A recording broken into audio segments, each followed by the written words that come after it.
Howdy, friend. Welcome back to Feed Bandit, the Texas First Outdoors podcast. Spitz here, helping out my fellow bandits with this episode.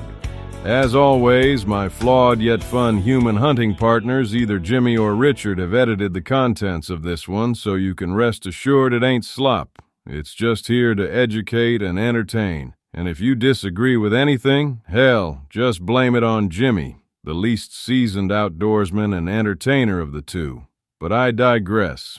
If you have ever sat on an old folding chair on the dusty edge of a Texas sunflower field as the afternoon sun starts to sink low toward the horizon, you know that the early autumn sky can get mighty crowded.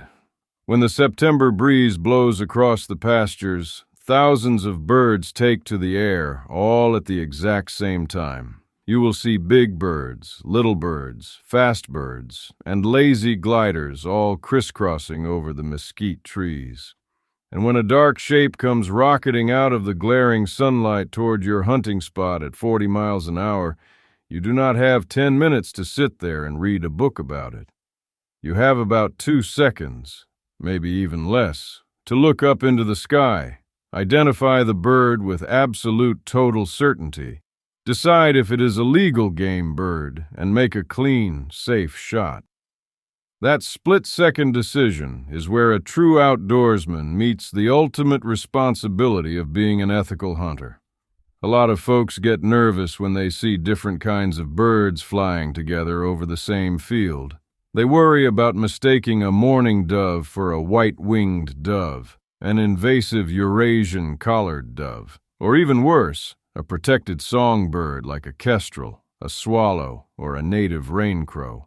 But identifying birds in flight isn't magic, and it doesn't take a fancy college degree. It just takes a trained eye that knows exactly what shapes, colors, and flight movements to look for in the air.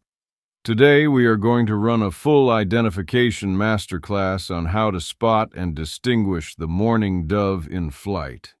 We will talk about the secret body profiles that give them away from hundreds of yards out, the unique sound their wings make as they cut through the wind, and the exact step-by-step visual clues you need to pick a mourning dove out of a crowded sky with complete confidence every single time.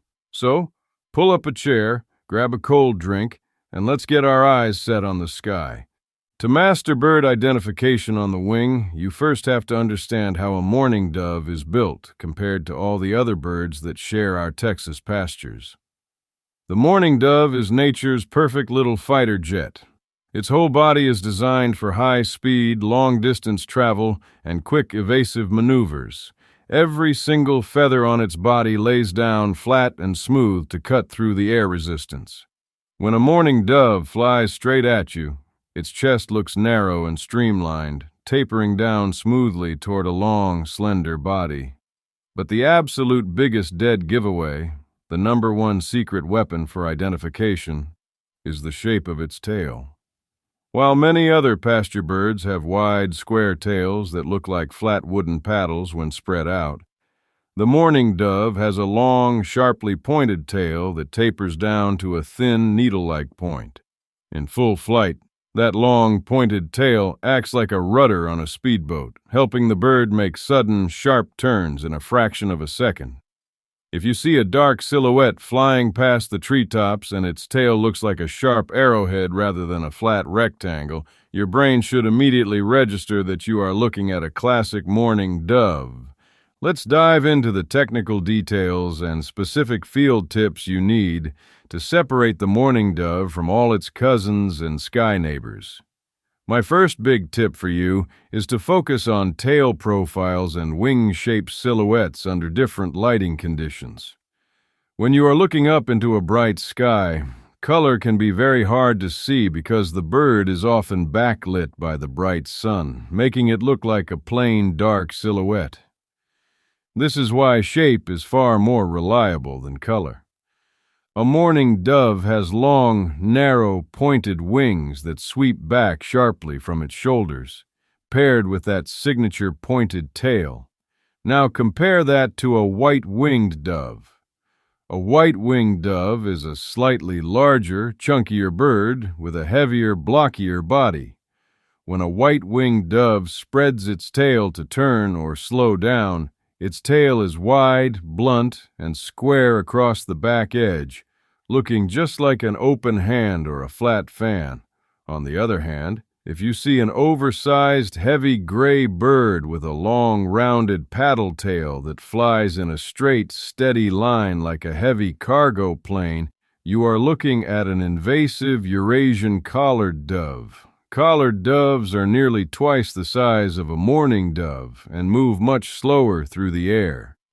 By training your eyes to look for that long, sharp point at the back end of the silhouette, you can instantly rule out white wings and collared doves before the bird ever gets within 40 yards of your stool. My second tip is to listen carefully to the flight sounds and watch the wing beat rhythms of the bird as it approaches. Mourning doves do not fly quietly. Because their flight feathers are stiff, narrow, and designed for extreme speed, their wings produce a distinct, high-pitched whistling or chirping sound every single time they flap their wings hard. That high-frequency wing whistle is caused by air rushing rapidly through the specialized primary feathers on the outer edge of the wing. When a flock of mourning doves takes off suddenly from a gravel road or drops out of a dead mesquite tree, you will hear that sharp whistling sound before you even locate the birds with your eyes. Furthermore, watch how their wings move. A mourning dove has a very fast, continuous, and powerful wing beat rhythm. They flap hard and fast, keeping their wings moving almost constantly as they travel across the field.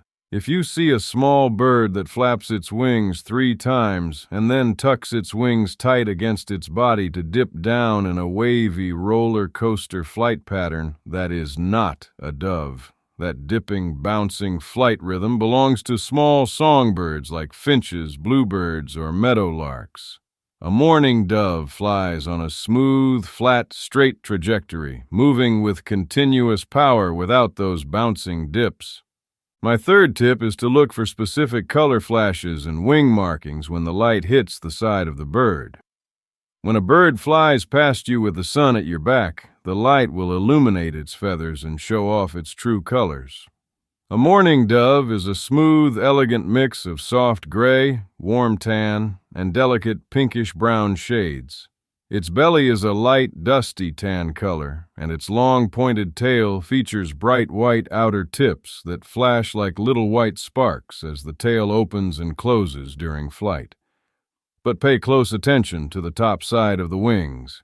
A mourning dove's wings are plain gray and brown with a few small, dark black spots near the shoulders, but they do not have any large white stripes. This is the ultimate visual test when comparing them to a white-winged dove. A white-winged dove has a massive bright white stripe running all the way down the upper edge of its wing. When a white wing flaps its wings in the sunlight, that broad white patch flashes so brightly, it looks like the bird is waving a white flag with every single stride. If you see a fast bird pass by, and you do not see those bright white wing stripes, you know you are looking at a mourning dove. My fourth tip is to learn how to distinguish mourning doves from small birds of prey, such as the American kestrel, as well as harmless swallows and nightjars. Early in the morning or late in the evening when the light is dim, small hawks like kestrels often fly over the exact same fields looking for mice and grasshoppers. A kestrel is roughly the same size as a mourning dove and also has pointed wings, which can trick an untrained eye in low light. But if you watch how they behave, the difference becomes instantly clear. A kestrel has a larger, squarer head, a hook-shaped beak, and long, narrow wings that beat with a stiffer, shallower motion. Most importantly, a kestrel will frequently stop right in mid-air, hovering completely still in one spot like a helicopter while beating its wings fast as it stares down at the grass. Doves never hover in mid-air. A dove is always traveling forward on a mission to get to food, water, or a roost. Swallows, on the other hand, fly low over the grass, making wild, unpredictable, erratic sweeps and loops to catch tiny flying bugs, moving far too erratically to ever be confused with the steady, purposeful flight path of a traveling mourning dove. Mastering target identification in the field is the absolute core of what it means to be a true, honorable Texian outdoorsman. When you step out into the field with a shotgun in your hands, you are making an unwritten promise to the land, to the wildlife, and to your fellow hunters that you will execute every single decision with total discipline, patience, and complete respect for the law. A real outdoorsman takes immense pride in knowing that he never pulls the trigger on a guess or a maybe.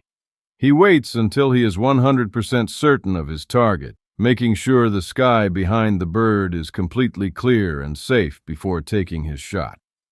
Preserving this proud tradition means taking the time to sit down with our kids, our grandkids, and young hunters, helping them look up at the morning sky and teaching them how to read the subtle shapes and wing beats of every creature that flies past. It builds a deep, lifelong habit of patience, observation, and responsibility that stays with a person forever. Protecting our outdoor legacy means making sure our game populations remain rich, healthy, and properly managed so that future generations can experience the exact same thrill of watching those gray speedsters sweep across our big Texas horizons. When you stand in the shade of a mesquite tree at dusk, watching a flight of pointed tails cross the golden sky, and you know without a shadow of a doubt exactly what every bird is, you are celebrating the true, honest spirit of our outdoor heritage. Keep your eyes sharp on the sky and hunt with ultimate honor. So what do you think of that?